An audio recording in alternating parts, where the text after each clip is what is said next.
Are you in the market for a used dirt bike and want to save the most money? Well, in this video, I'm going to tell you 3 things you don't want to do when negotiating the price of that used dirt bike. What's up everybody, Greg Hitchko here, and I feel like I've been in this position about 1,000,000 times buying used dirt bikes. And if you're new to the scene and this is your first dirt bike that you're looking to buy, well, I am stoked for you, and you definitely came to the right place to try to get the best price on a used dirt bike, because let's face it, we're trying to save the most money while we try to spend our money. It's crazy to think about. So if you like saving money on used dirt bikes, punch the like button, subscribe to the channel because I've got a ton of cool moto content and how-tos. But anyway, let's get back into it. These are the 3 things that you don't want to do when negotiating the price on a used dirt bike. First, don't lowball. And what I mean by that, guys, is don't come right out of the gate immediately and the first thing that comes out of your mouth is how you're offering them a price that's significantly lower than what the offer price is on the ad. If you do that, what you just did to the seller is completely lose all respect for you.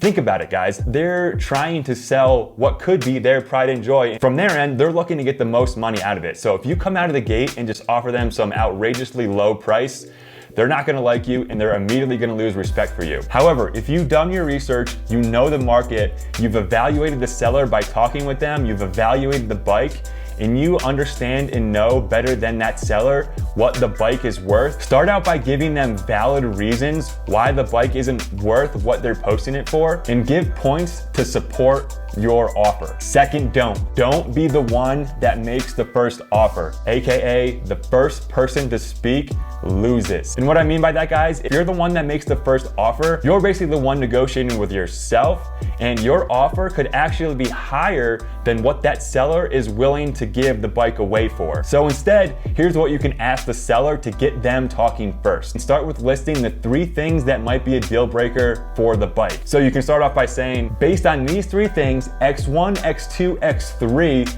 tell me where you are with the price, because I need to determine whether we are even in the same ballpark and price range on the price. And guys, what this does, this turns the negotiating from you onto the seller. And that's exactly what you want, because you want the seller to start negotiating with himself.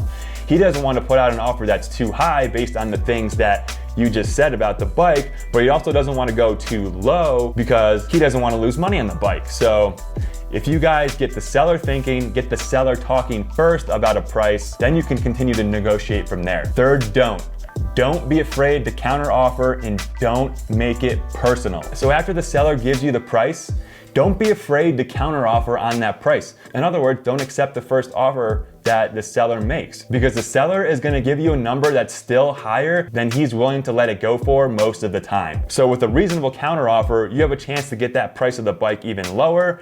And if he doesn't like it, then you two can kind of negotiate and meet somewhere in the middle, best case scenario. All right, guys, so those are the 3 don'ts, but guess what? I have a bonus don't for you right here. The bonus don't is don't be afraid to walk away from the deal. And here's why. This isn't the only bike that is out there for you. Most likely, if you're not happy with the deal, trust your gut. Another bike will for sure come along that will most likely be better priced and actually in better condition than the one you're currently looking at. So guys, if you're not happy with the deal, just don't be afraid to walk away. But that's really it, guys. Those are the 4 things you don't want to do when negotiating the price on a bike. The best thing that you can do is be confident and be respectful in the negotiation process, because more times than not, you're gonna walk away with the deal you're looking for on the bike that you really wanted. Book it out there, have a good time with it, put these negotiation tactics to the best of your abilities to get that best price. If you haven't already and you're new to the channel, go subscribe and check out my video about the 5 questions that you want to be asking a seller before you even go look at the bike. I've also got another video coming out on the things that you never want to overlook when you're actually looking